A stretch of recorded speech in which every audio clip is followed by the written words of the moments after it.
हाँ, तो ये चीज़ सबका जो हो है जाता है, क्योंकि मन सदैव अनुकूलता और सुख का भोगता है, तो जब उसे दुःख और प्रतिकूलता मिलती है, तो वो फिर सहन नहीं कर पाता है। बकाया मन की स्थिति में हमारी स्थिति अगर मिली रही, तो ये ठीक नहीं है। हमें थोड़ा अपनी स्थिति की तरफ विचार करना है। अगर हम मन की स्थिति में फँसे रहे, तो थोड़ा ये धर्म करवाएगा, अधर्म करवाएगा, थोड़ा सुख अनुभव कराएगा, थोड़ा दुःख अनुभव मतलब प्रपंच से मुक्त नहीं होने देगा, द्वंद्वों से मुक्त नहीं होने देगा। तो हमको थोड़ा अपनी स्थिति की तरफ सोचना पड़ेगा। हम मन नहीं हैं, हम भगवान के अंश हैं। देह भाव को प्राप्त होने के कारण मन हमें और सुख-दुःख का अनुभव करा रहा है। देह भाव छूट जाए तो भी आनंद आ जाए।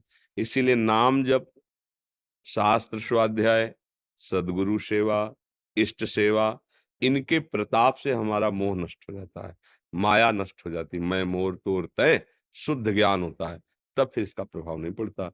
नहीं तो प्रतिकूलता इसलिए हमको भोगनी पड़ेगी क्योंकि हमने अनुकूलता भोगा है।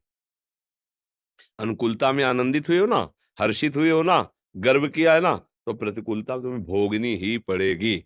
अगर अनुकूलता को भोगते नहीं, तो प्रतिकूलता तुम्हें दुःख दे ही नहीं सकती। बस सम्मान प्रिय लगा है तो अपमान बुरा लगेगा ही तुम्हें। अगर सम्मान प्रिय नहीं लगा तो अपमान बुरा लगेगा ही नहीं। यही स्थिति अध्यात्म से प्राप्त होती है।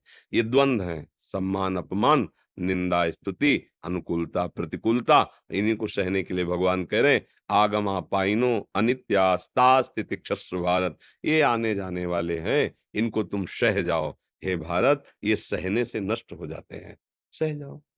रात्रि थी निकल गई, दिन आ गया है। दिन है, फूलो मत, रात्रि आने वाली है। ये क्रम चल रहा है। तो ऐसे किसी सिस्टम में पहुंचा जाए, जहां प्रकाश ही प्रकाश है, दिन-रात का भेद खत्म, वो श्री भगवान है। सब कर परम प्रकाशक जोई। उनके पास पहुंच चलो तो न दिन, न रात्रि, न अनुकूलता, न प्रतिकूलता, न सुख, न दुःख, न लाभ, न हानि। हर समय परमानंद, हर समय भगवदानंद। और जी कहते हैं कि उस परिस्थिति में भगवान पर भी विश्वास टूटने लग जाता है। क्योंकि भगवान को माना ही नहीं अपनाना। भगवान को ही तुम्हारे मानने न मानने से है क्या? बस अभी अज्ञान की धरा में है, हमें अनुकूलता दे रहे हो तो आप हमारे साहब हो, अनुकूलता नहीं तो आप हमारे साहब नहीं तो आपकी साहब अनुकूलता हुई या साहब हुए? आप विचार करके देखो। हमारे अनुकूल चलो तो गुरुदेव, हमारे अनुकूल नहीं तो गुरुदेव नहीं। तो आपने गुरुदेव किसको माना?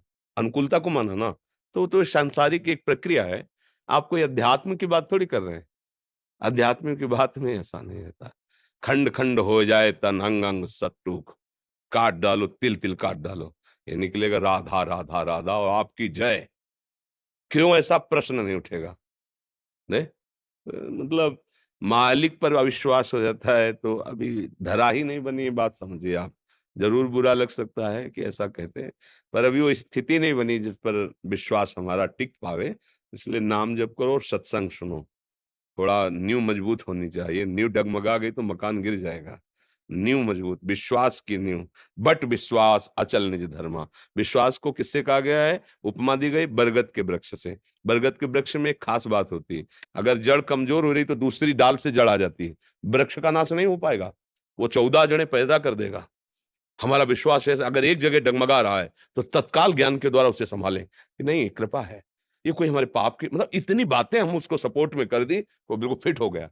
वो ऐसा वृक्ष नहीं कि उखाड़ के फेंक दिया जाए, बट विश्वास, बट माने बरगद। बरगद कैसा है? अचल। देखो ना बरगद की एक चतुराई देखो, जितनी लंबी डाल होती चली जाएगी, उतनी उसमें जड़ें पैदा होती चली जाएँगी, वो ज़मीन का सपोर्ट मिलने लगेगा।